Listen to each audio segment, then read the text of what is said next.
Video like जरूर कर लीजिए और ऐसे वीडियो लगातार फ्री में पाने के लिए चैनल को तुरंत सब्सक्राइब कर लीजिए और बेल आइकन को जरूर टैप कर लीजिए ताकि आगे भी सारे वीडियो आपको मिलते रहे। यूट्यूब में फॉलो करते हैं तो प्लीज ये वाला फ्री टेलीग्राम चैनल जरूर ज्वाइन कर लीजिएगा, सारे नोटिफिकेशन सारे अपडेट यहीं पे आते हैं, ध्यान रखिए। Hello everyone, welcome to study for civil services backup channel. मेरा नाम सुमेधा अग्रहरी है।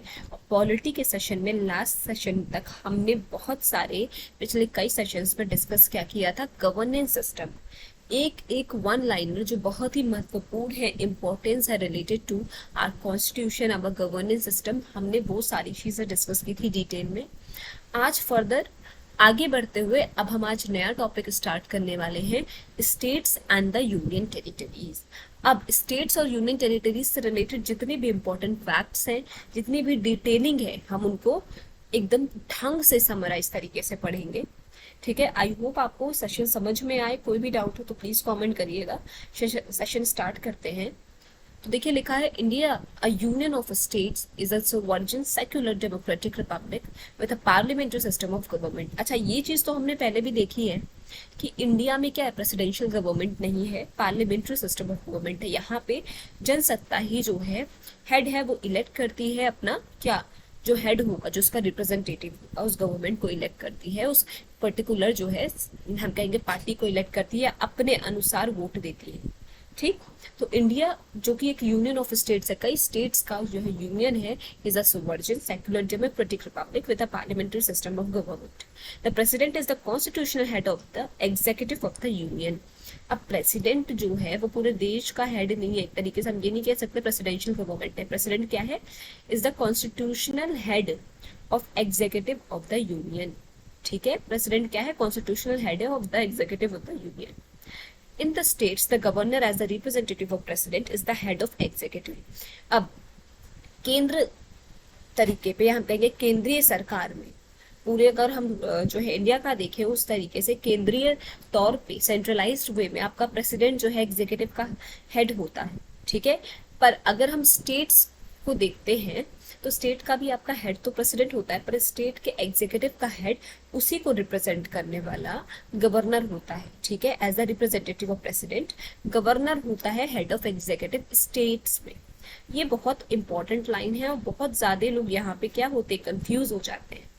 ठीक है, कंफ्यूज हो जाते हैं क्या कि हेड कौन होगा एग्जीक्यूटिव का या फिर ओवरऑल क्या है। तो हेड ऑफ द स्टेट तो आपका प्रेसिडेंट ही रहता है, पर head of the executive governor होता है, is appointed by the president. ठीक है, the system of government in states closely resemblance to that of the union.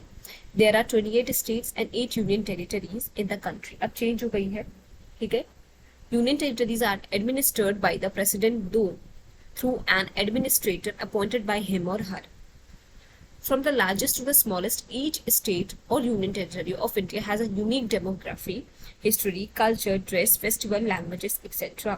This section introduces you to the various states, union territories in the country and urges you to explore their magnificent uniqueness.